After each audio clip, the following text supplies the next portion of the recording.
Hi, it's Chris Titley here on today's episode of Scoreboard. I'm joined by Caitlyn Bowell. Caitlyn, thank you so much for coming in to the impromptu studio. Thank you for having me. Caitlyn, for the listeners out there, I'd like to sort of start with 2025 for you. How's it been so far? So far, it's been good. I think it's been busy in all aspects. So sporting-wise, I've had state championships and trainings up and running, and then work-wise, that kind of never really stopped over the Christmas break. So that's still going strong. And also for the listeners out there, I'd love you to explain your role as an athlete and what you do. So I do sprint canoe, which is kind of like a really skinny boat. I'm in a lunge position and I have a paddle and I'm paddling one side and I can't swap sides, otherwise we get disqualified. So it's a little bit of a physical strain, but I'm up for the challenge. Sprint canoe. Okay. So one side only, which is the side that you choose to? I paddle on the left. Right. Yeah. Okay. So my right leg's in front, left knee is in like a little knee block that kind of keeps the base leg stabilized, and then the paddle is on the left-hand side. And then by yourself? Yes. Right. Okay. And can you do it with someone else? You can. There isn't anyone up here that I've done it with competitively, but when I used to live in Adelaide, we used to practice in doubles all the time. And when we go down to nationals in a few short weeks, I'm sure we'll be doing doubles. And it is an Olympic sport and it's very well known and publicised globally. How have you found Australia in terms of sprint canoe, in terms of the competition, etc.? I think the competition's really good. We had two girls go back in Tokyo 2020/2021 when it was pushed back from COVID. And they did well, but I think it's still an up-and-coming sport. So I think there's still a lot of room for growth in the sport, which I think is really exciting. And how did you get into it? So I was a elite diver, the platform and springboard diver. I started that when I was 15, turning 16, so a little bit later in life. Later in life at 15 for being an elite diver. Yes. Wow. I learn something every day. Yes. So I started that, and one of the first things they said was, you're starting pretty late. You're going to have a lot of catching up to do. And I went, no problem. Like, this is a challenge. I will get there. So I did that for about 4.5, 5 years, but it ended when they said that I was too old to ever make it. So I got kicked out of the program, and so I wasn't done with my Olympic dream. It kicked me down a lot, not going to lie, but I think it only fueled my fire to find something else that I'm really good at. And that's when I did a scouting day at the Queensland Academy of Sport. So they had various testing stations set up, and then kind of like scouts from different sports there to kind of watch how you're doing.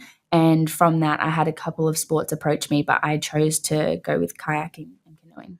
Right. So the scout day is like, okay, I'm pretty good at something. You think you're pretty good at something, but maybe there's an alteration in terms of, this is more suited to you. Is that how that day worked, sort of roughly? Yeah, it was kind of like you turned up, there was maybe 20 or 30 people, athletes there. And then there was like a sprinting station where you had to run 100 meters, cycling as fast as you could. The kayaking and canoeing station that they had set up was bench pull. And you had the 20-kilo bar and you had to pull it as many times as you could in a minute. And then they would compare you to kind of how everyone else went. And then from how well you did in the exercise, they would obviously say, hey, we think you might be really good at this, or hey, we might pass, but sprinting was good, triathletics kind of thing. Just back to the diving for a second, saying that you're too old. What's the sort of optimum age for a sort of an Olympic diver?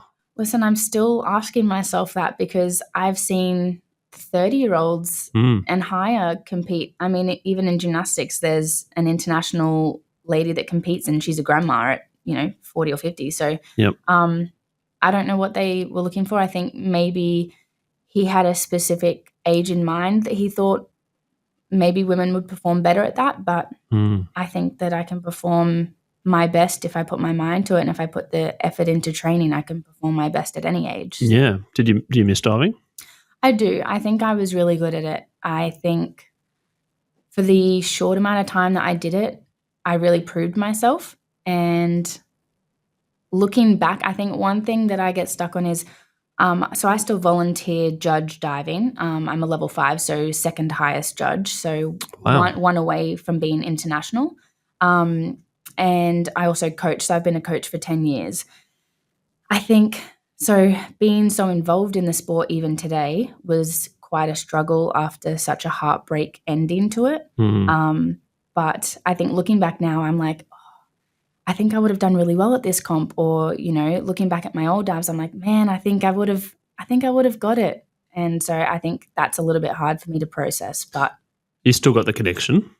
I still got the connection, yeah. But then looking as a judge, you're like, actually, I could do that. Well, yeah, some days I've been retired for a while now, and then some days I'm like, man, I really feel like doing a front 3.5 off 10. And I'm like, whoa, where did that come from? I'm like, Caitlyn, you're 25 year old. Middle Hang on of a nowhere. second. Yeah. And then the kayaking, which turned to canoeing, sprint canoeing from the QAS day. Do you want to talk about that, your first race and getting out there and going, wow, this is a little bit different to diving? Oh, goodness me. From the scouting day, I thought that they meant kayaking. So I was like, man, yeah, I can sit down. I've kayaked on camp. I can do that. That's right. Grade 12 camp or whatever it might be. Yeah. I was like, sure, yes, we're going to try. And I got down there and they had the canoe. I said, what is that? And they were like, this is the canoe. You're going to, be in a lunge, one leg. I'm like, oh, yep, okay, sure. And they put me in it and pushed me out into the Gold Coast Canal. And they're like, just try and balance. We're just going to see how you are. So I'm balancing. I'm like, this is good. I'm doing okay. And then they go, now try and take a stroke. So I'm like, I lift the paddle up, fall in the water. And I'm laughing, bringing the boat in. And then everyone's running down to the water going, get out, get out, get out. And I didn't realize that, the bull sharks and the canal could have probably eaten me right up. So I was an Olympic swimmer to the shore because I swam there so fast. Someone should have got a video of it. Probably, here's the time trial. Yeah, exactly.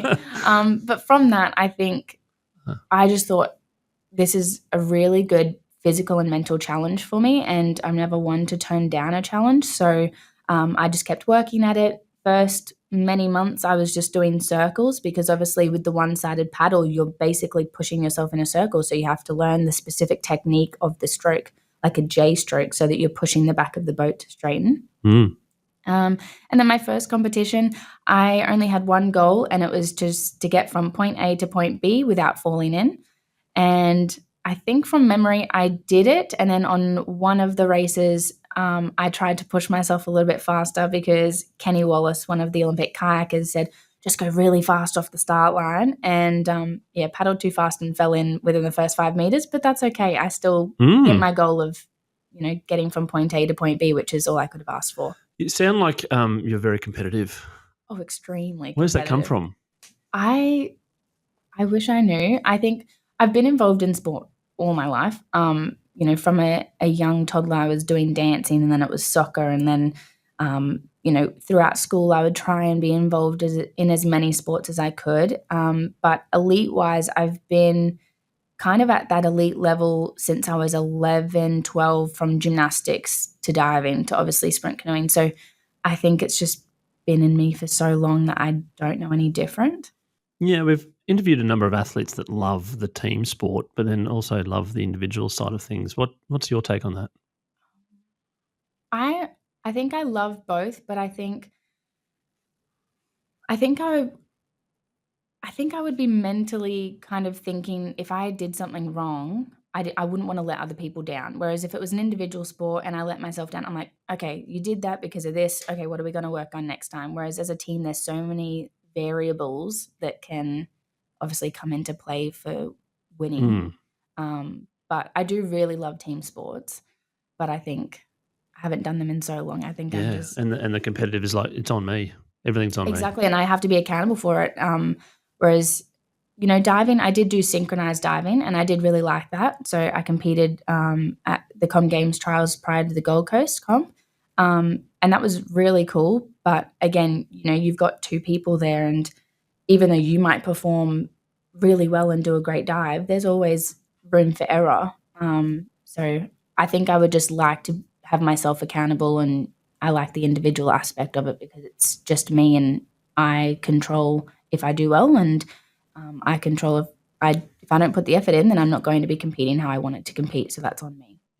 From gymnastics to diving to kayaking, not to sprint canoeing. It sounds like these sports are very technical. It requires a lot of balance, a lot of physical exertion, a lot of muscles that you probably don't use on a day-to-day basis. How have you gone about keeping yourself fit and with all through those different sports? And is there some sort of advice that you can give to people that are doing those sports? I think everything that I've done has been both physically and mentally demanding. I think the transfer from diving to canoeing is a little bit of a different physical and mental demand. You know, diving, I'm hurling myself off a 10-meter platform, which if I hit my head, I could die. Or whereas versus the mental kind of side of canoeing is I'm 100 meters into a sprint race and I want to give up, but I have to push myself past that pain barrier and keep going. So it's a little bit of a mental thing. And then obviously the sharks was a mental thing for me. For sure. Don't fall in, otherwise you're going to get eaten. But in a race, it's more so, I'm mentally done. I'm mentally so tired. I've been racing for 5 days. I don't want to do this, but it's pushing past that negativity and going, 150 more meters, like just push past the pain. You'll get there. It's going to be good. And then obviously the physical side of this, yes, diving is, I think, more technical, similar to gymnastics. There's more of an aesthetic and quality kind of thing because you're getting judged. Whereas canoeing is you start, if you finish first, you're first. You're not judged on how pretty you look doing it. It's just how fast you get there.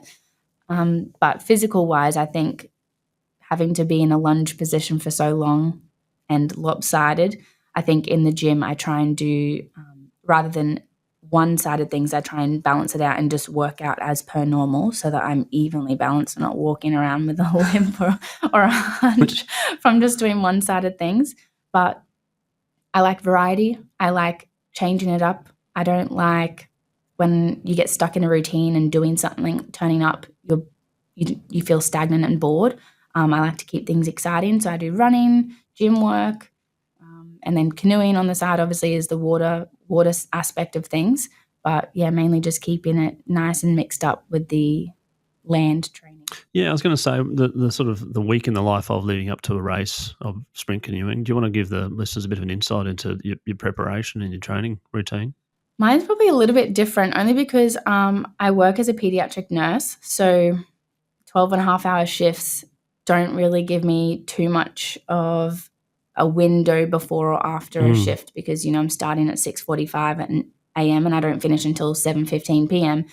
And I train down at the Gold Coast, so it's a little bit of a trek for me to get there. But leading into States, I did kind of like a slower week. I didn't want to push myself too hard in the training sessions leading up to it so that I'm burnt out for States because that would defeat the purpose. But I did 2 sessions on the water and then I did 2 gym sessions and a run just to kind of keep my body moving.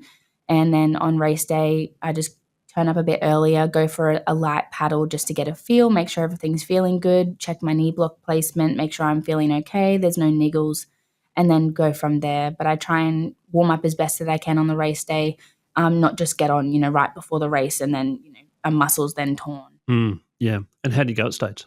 I did well. I got 1 gold and 2 silvers. Oh, congratulations. Thank you. Yeah, that's a good start to the year. And you said you've got nationals coming up? Yes. Kind of like the second week of March, I'm headed down to the Penrith International Rowing Centre. Not too long away. Yeah, so doing that, which is cool. Now, you touched on that you're a pediatric nurse. Where did that come from in terms of the study and the idea to become a pediatric nurse? And again, it sounds like with elite sport and going back to pediatric nurse, there's a fair bit of perspective that you see on a day-to-day basis. How do you manage that? Well, I got into nursing. So straight out of school, I actually did civil engineering. I loved graphics and art in school, but doing that whilst diving, I did the first year, and it was so empowering as well because I was the only female left by the end of the year. It was male dominated, and I think there was only 8 girls that started off, and each week kind of one would drop off. So I felt that empowerment going, I've lasted a year, I've done this. But the tutors kind of said, listen, you've done the first year, it's only going to get harder, and engineering is a 24/7 kind of job. So you kind of need to pick whether you're going to do your sport or do this. And I said, well, I'm going to do my sport. I'm only going to be fit, like this fit, for a short amount of time. But, I can come back and study anytime if I did feel like I wanted to do engineering. And I think just over the course of time throughout life, I've lost some friends to mental health illnesses. I've lost family members. And I've seen the difference that good nursing and obviously doctors can have on not only the patient, but the family members and the friends that come in. You're in your most vulnerable time at the hospital. You don't know what everyone else is going through, and yet in that moment when you're going through what feels like the worst moment of your life, losing a family member or a friend, the nurses are there to comfort and help you. And, the little things that they do, let you stay back an hour just so that you can stay with your family member, or bring sandwiches in because you don't want to leave the hospital room. So from that, after I lost my grandma, I instantly knew that that's what I wanted to do. And I love helping people, but I want to make a difference, and I want to make their lives better, even if it's for 2 days that I get to spend with them on the ward, or 8 hours that they're in for a day surgery. And the study with that would have been fairly intense as well while you're training? Yeah, so it was 3 years and then 800 hours of placement, which was unpaid. So it was a hectic time trying to balance, obviously, placement, training, and then work so that I can actually have money to pay for fuel to get to placement. But we made it work. We're here. And that was a really big achievement for me to graduate from university and in something that I love doing as well. Yeah, the money thing, just touching on that, in regards to the sprint canoeing as well. Obviously, there's a lot of cost involved in training to go to the Gold Coast, and kit and equipment and travel, etc. How do you go with that, and what are you doing to try and help with your fundraising? Yep. So there's not a lot of money in sprint canoeing, but it is expensive. I mean, the boats themselves cost thousands of dollars.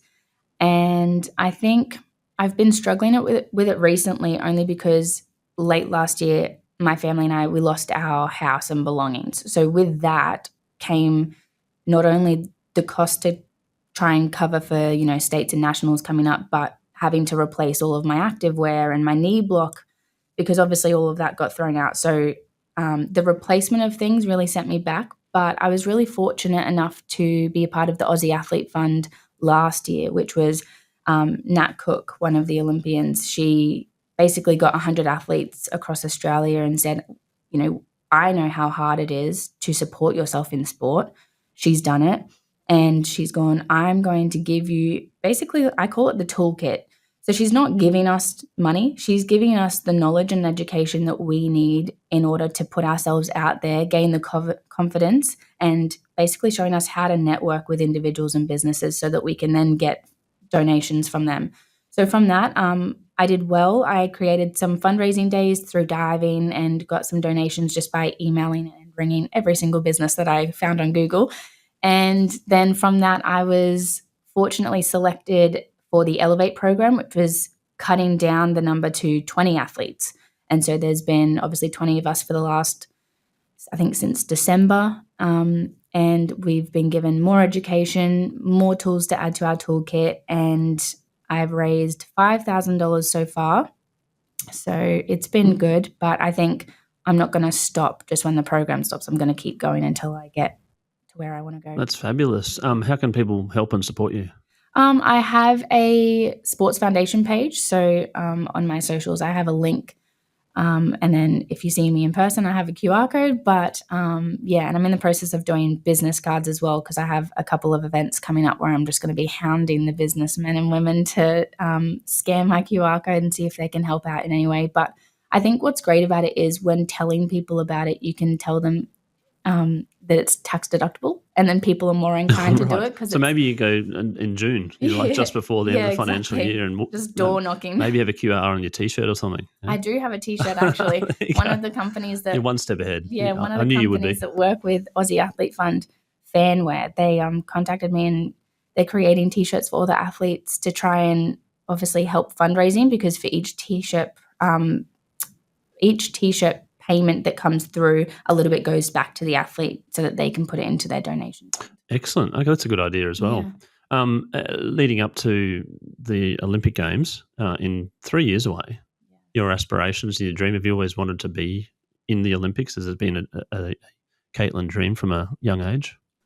I was actually thinking about this on the way over. I think it stemmed from when I got into gymnastics and I was told that there was a chance that I was going to go far in it. So when you kind of go from jumping through hula hoops to flipping on the floor and, doing a more elite level, I was like, this could be it.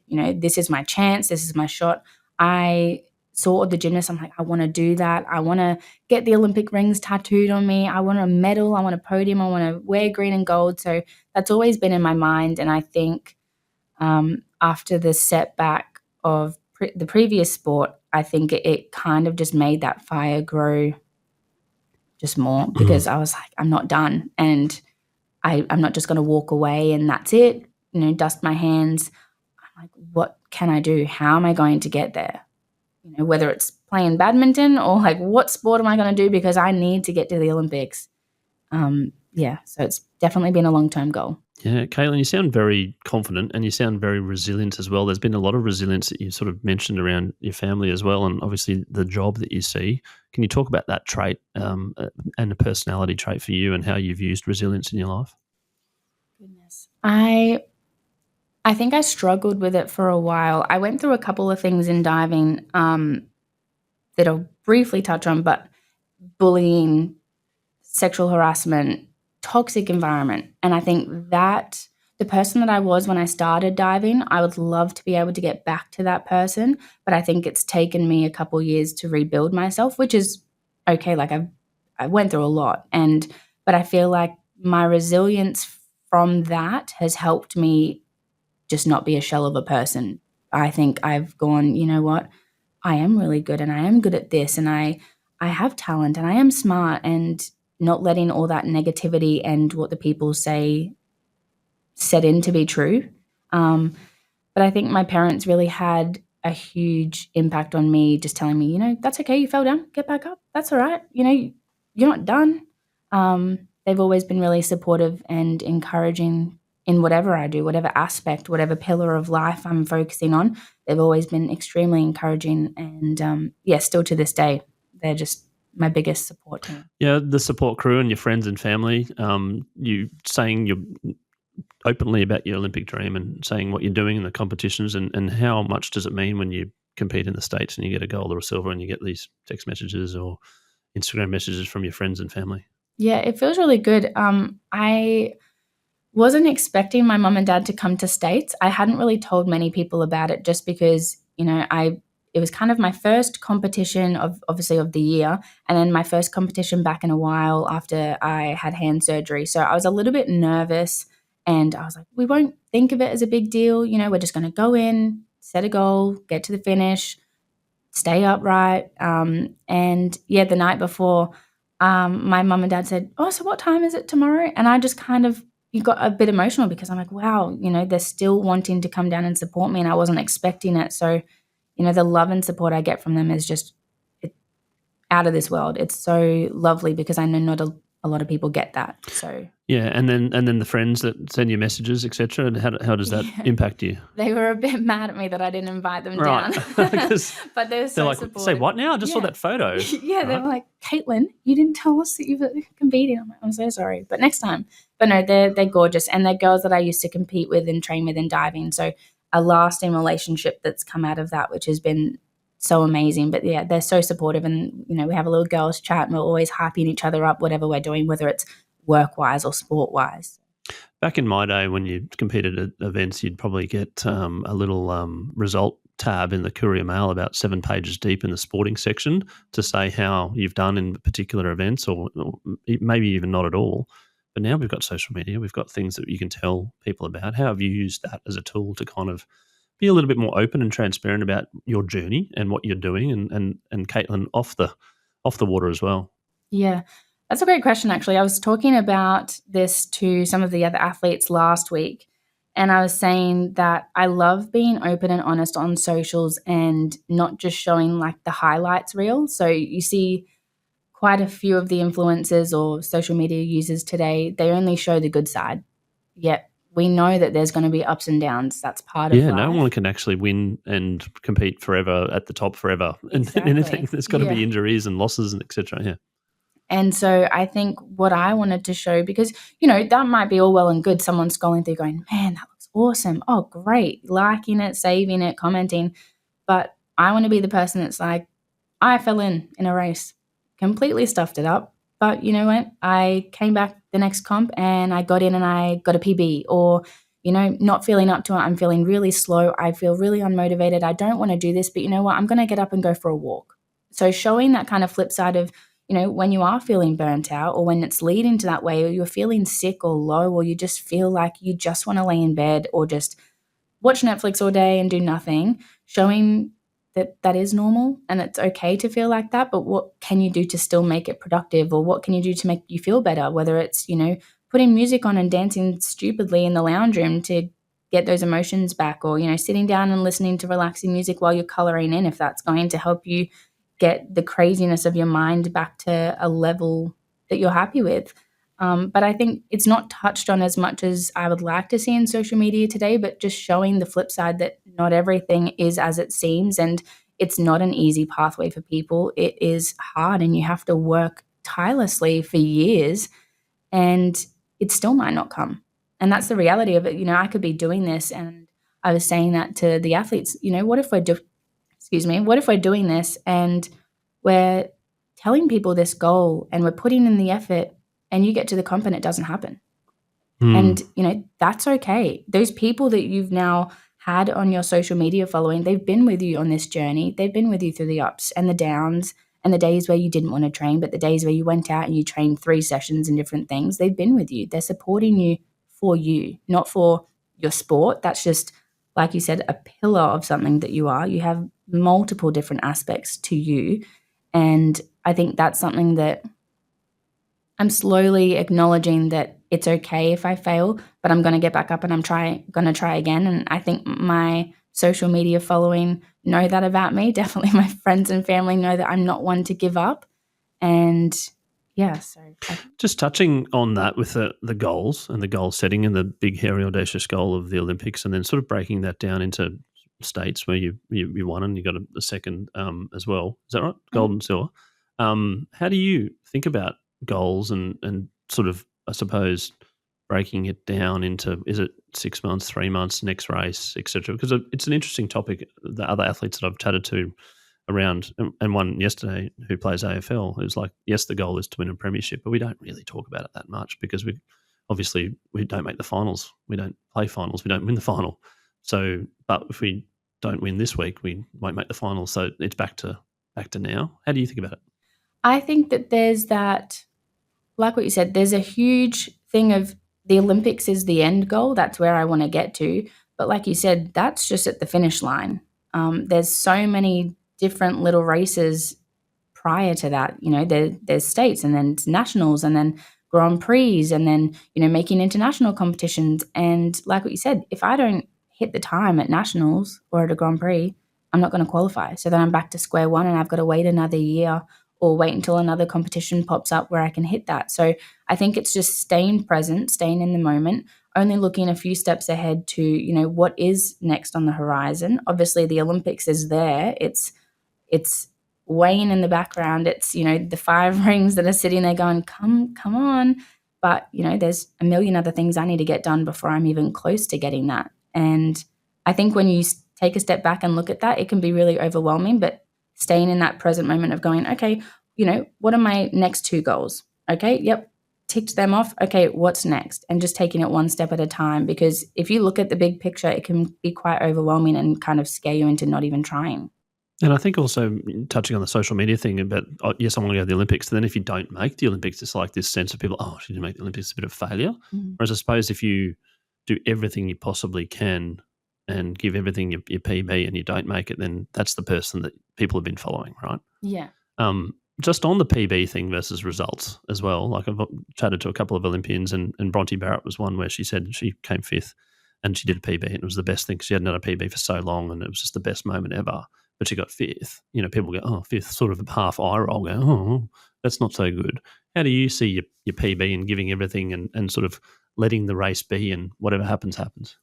I think that obviously with canoeing, you're racing a lot of other people, and, that is what it is. You're racing other people. So it's, yes, you are being compared to others, but like what Bronte said, if I go out and I come 4th or 5th or even last and I get a PB, I'm going to be like, hell yes, what I've been doing is working. Okay, what's my next step? How do I take another 2 seconds off? Part of me will probably go, oh, I came last, but that's all right. The positive of that is that I just, knocked seconds off my time, which I've been trying to do. My training is working. That's the benefit. How do we keep moving forward? And then, the next race I do, even if I come last again and I get another PB, I'm going to have that same thought process. I'm not trying to get stuck in the results kind of thing because, I'm only one girl trying to get to the Olympics and I have to do that by getting quicker. So if I'm knocking seconds off my time, then I'm getting closer. Yeah. Do you use like technology and data and stuff? Have things changed a little bit since you've started the sport in regards to like different things that people say, oh, you should do this because your heart rate was up and all that sort of stuff? I don't really have a lot of access to it because I'm kind of by myself with the sport training aspect at the moment. So I think that's also a little bit of a mental challenge that I'm trying to face, even with diving or gymnastics or an individual sport. You still turn up and you train with others, and that can be a motivation for some people. I'm going to go to training, I get to see my friends and my teammates.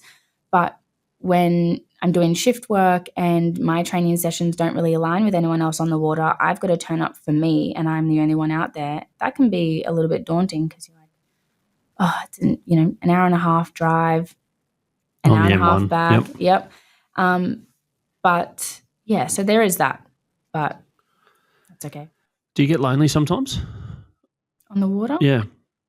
A little bit, but I'm thinking of buying a waterproof speaker so I can sing and dance while I'm on the boat. Yeah, I was just going to say, there's different things that go through people's heads, and referencing that podcast with Bronte, she was saying different phrases through different laps in the Olympic things, and the triathletes were humming songs to High School Musical and thinking about shopping lists, and you've got AFL players that switch off and they're thinking about, potentially looking at the crowd and soaking it all in. And what do you think about when you're racing?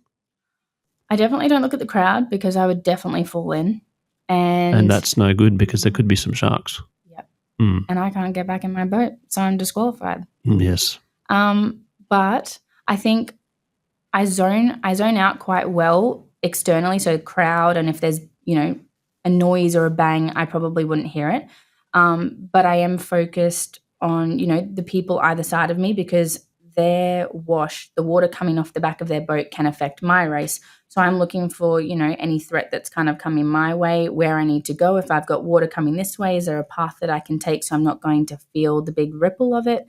But I am just trying to be so solely focused on, okay, where am I going? Trying to look at my end goal, look at the buoy where I'm headed to, rather than, looking up and being so focused, because 1 second, if you, even try and look to where they are, that could lose you the race. That could make a wobble, that could, lose your rhythm and your momentum, and then you're done just because you wanted to see where people were. So I try not to look at others, just kind of what's there next to me that could have an effect on my movements and my stroke. And then I just go to the finish line. Do you know where you are in the race? No. So at the end you're like, yay, time's good. Yeah. Woohoo, oh, second, yay. We don't even find out the time sometimes until after. So it's online. So, there's not a big scoreboard there where you can finish and look up at like swimming. So you kind of finish and you're kind of counting people and you're like, they look like they're ahead, okay. And then you get off the water and you're like, oh, great, I got second or third. Or so it's a little bit of... So you don't know? No. Wow. Yeah. How does that feel? I would love a scoreboard just for my own personal reference. Yeah, it's a good name, Scoreboard, by the way. Yes, little dropping that in there. But I also really liked, because I remember there was one comp when I was still living in Brisbane, the national coach that was in Adelaide said to me, if I get a PB in this race, he'll give me a boat and I can go down to Adelaide and train at the National Centre. I was like, okay, yes, yep, sure, we're going to do that. So I did the race and went around, we're talking to everyone. I'm like, I don't even know how I did. I'm trying to refresh the web page. And the internet connection's breaking out. Everyone's like, why is it on 3G? Everyone's on the internet, so it's just not working. And then it finally loads, and everyone's patting me on the back because I PB'd, and I went, holy crap, I just got a boat. I get to go and train in Adelaide with all the other girls, and I did it. But it was such a delayed response. Gratification, I Yeah, suppose. because I was waiting, 10 minutes to see what time I got. And then if you didn't get a PB, you tried your best anyway, right? Yeah. So you're accepting the of next that. race, I would be like, okay, this one, if I get a PB, you're going to give me that boat, right?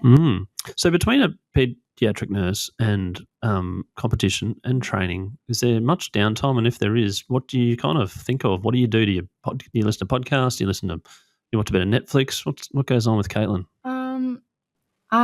Well, this year's a little bit different because last year I was doing my post-grad, so any spare time that I had, and I was also doing my grad year as a nurse, so anytime I had, I was studying and just submitting assignments or studying for exams. But now that that's over, I do like to enjoy just chilling out and just resting and watching. I like The Office. Which one? The US version? Yes. Yes. Because it goes for a lot longer. Yes. Yeah, And it's genius, isn't better. it? Have you listened to the podcast? My wife listens to the podcast, The Office podcast. With Angela and Pam? Yeah, talking about the whole series and what happened on episode by episode and how they were laughing, and enjoying themselves on every episode. And, oh, really? And which was scripted and what was unscripted, etc. Oh, no, I haven't. But now that you've mentioned it, I'm probably going to do that. But yeah, I love just chilling out, watching a movie, or, putting just a series on in the background that kind of just turns my brain off, because my brain kind of never stops thinking. I'm a little bit of an overthinker and I stress out and about various things. So, yeah. I'm going to put you on the spot here, a bit of trivia question. What's your favourite scene from The Office? I can't say it on What about? I can't say it on I'm going to prompt the you. What about? podcast. Oh, you can't say it? No. Oh, because it's a bad word. Oh, okay. But what about the scene with the Dwight's pretend fire drill? You remember that one? Yeah, when they threw the cat up and threw the thing, and he's like got the thing going. Yeah. Right, this is that one. Yeah, that was funny. And then Stanley has a heart attack. Yes, that's right. Yes. No, The one I'm thinking of, and I'll let you fill in the gap in your head, but it's when they're doing the education presentations throughout the warehouse and the office, and Michael wants to do better than the warehouse, better than Daryl. And so he stands up on top of the building with the jumping castle, and he plans to jump off to the jumping castle. And then Dwight says, Michael, and he says something. And then Michael goes, Dwight, you ignorant, and then says this word. But it's just so, the way that they've done that scene and how quick they are with their responses, it catches you off guard and you're like, oh my gosh, he's laughing. But there's a mate of mine who's sort of in his email signature, he's like assistant managing director of this big firm, and I'm like assistant to the managing director. Yeah. And now it's cottoned on. So every time people are saying like, oh, how's assistant to the managing director going? Oh, I love that. On the basis of The Office. And this is very proper, very high earning person. We're like, no, you're just an assistant too, not Secret assistant. Santa should be like some business cards with the assistant too. Yeah. No, such a fabulous series. I've lost my train of thought now, but I'm going to ask actually the Scoreboard moment, which is a sort of a series, not a series. It's a segment within the podcast that I've asked only the last 3 or 4 guests. It is the moment that has defined your career, or a moment that you remember that has actually kicked you along in your sporting life and also life in general. So, Caitlyn, your Scoreboard sporting moment. Actually, no, it's not a sporting moment. It's just a moment. The Scoreboard moment. So something that's kicked me along. Or a moment that you remember, whether it be a lot of people have gone back to 12 years old, believe it or not. There's been like 3 people that have gone back to 12 that missed a team in the Nationals or made the Nationals or got rejected or was crying in the car or something like that. But a lot of other people have said, there was a selection or a tournament or something that kept you going. Yeah. I'm going to have to say my diving journey. And I think for a couple of reasons. I think one side, obviously, being kicked out and told I'm too old at 19, I was kind of like, what? I'm barely an adult kind of thing. And that, like I said, fueled my fire more than I can tell you. And even though it knocked me down, and it took me a while to get back to a person that I was happy being, but it knocked me down because I was like, this is all I know. What do you mean I'm too old? And then I think the other thing that knocked me down was going through the bullying kind of side of things and dealing with all of that. There was a moment where I don't like confrontation, but there was a moment where I went, I need to say something because, this isn't good. No one should have to go through this. And so there was a moment where I went to a staff member and I said, this is happening. I need to tell you about it. It's been going on for months now. Please help me.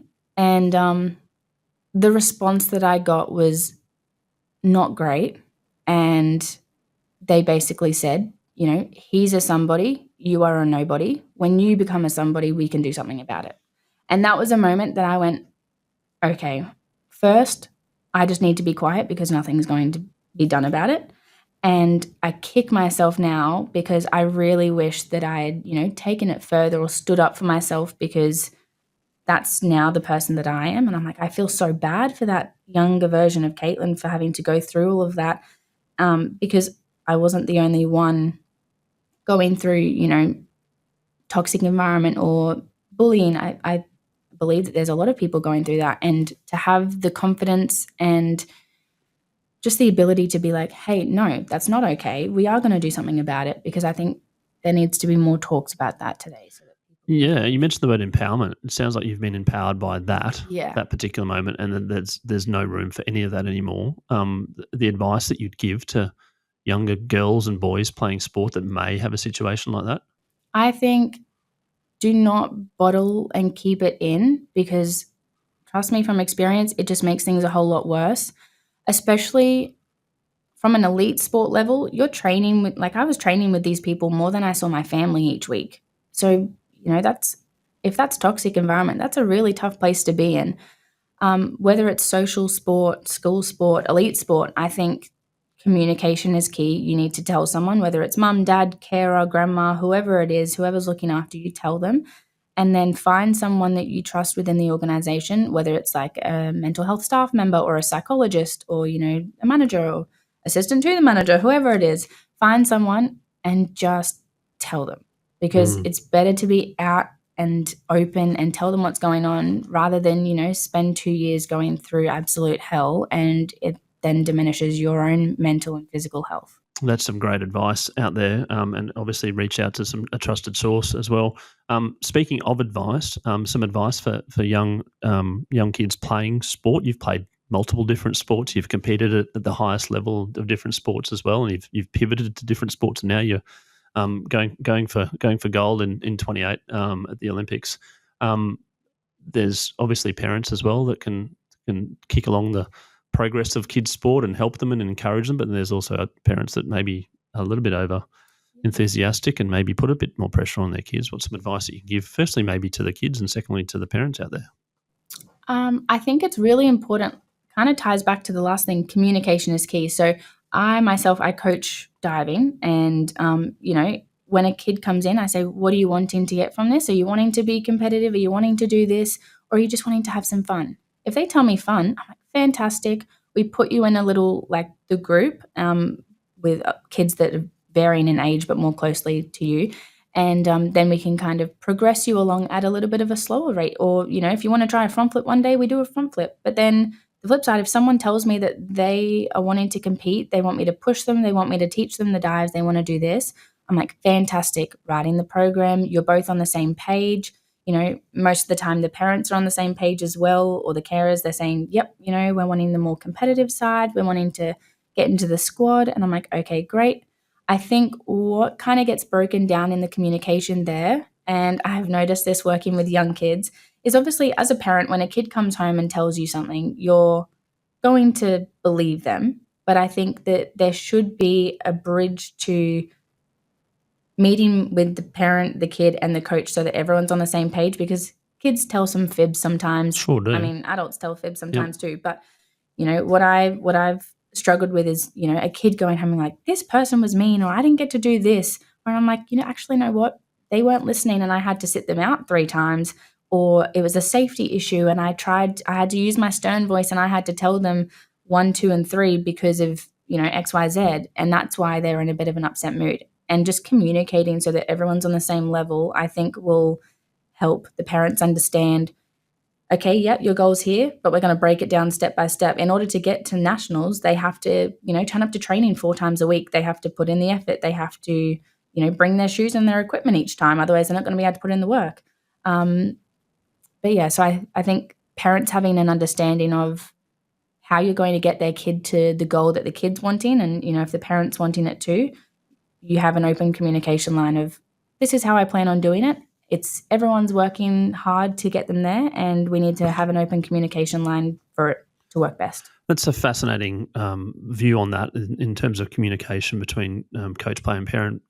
Just more recently, a school that my son attends, they did a parent-teacher-student interview as opposed to parent-teacher. I love It's that. the first time I've experienced that as a parent, and it was very fabulous and eye-opening because it's just normally parent-teacher. Like, oh, little Johnny's doing really well and blah, blah, blah. Okay, great. Any questions? No, we're okay, blah, blah, blah.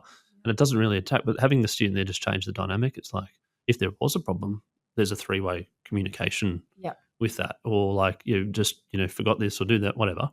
And I'm like, this is really interesting. Yeah. And sport maybe should look at a bit more of that. I think potentially, so. because maybe there's a time thing, of course, and there's volunteers and whatnot, but then it becomes a little bit professional, not professional, but look, really kind of grading, and you're in the A's, or, you are going for something that there needs to be a little bit more, maybe, coach, player, parent. Yeah, I like that interview idea, because I think as a parent, if you were to turn up to a parent-teacher interview and get completely caught off guard by saying, Billy never turns up to his maths, or, he's been failing the last 3, and you're like, well, hang on a second. Caitlyn always forgets, doesn't have her iPad on charge, and she gets, I get upset at her and she comes home upset going, oh, I don't like the teacher. Yeah, exactly. So I think having that, every party that's involved there is so beneficial, because then, you can catch them out if they're telling some fibs, because you've got both parties. So they could be telling, mum and dad something and then go back and tell teacher something else. So you want to make sure everyone's on the same. And the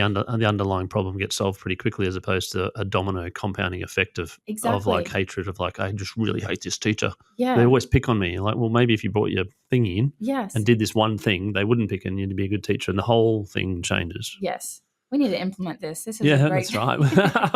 Caitlyn, I'm going to congratulate you on two fronts. One is your career so far, and obviously your ambition to get to 2028, and obviously people can help you out, which we've talked about that, and the walking QR code, if they see you on the street, then obviously hit you up too. But also congratulations on finishing your first ever podcast. Thank you. One-on-one. I hope you enjoyed it. I did. Thank you so much for coming on and giving your time, and all the best in the Nationals coming up, and all the best in the next couple of years, and really look forward to following your progress and showcasing your progress along the way. Thank you so much.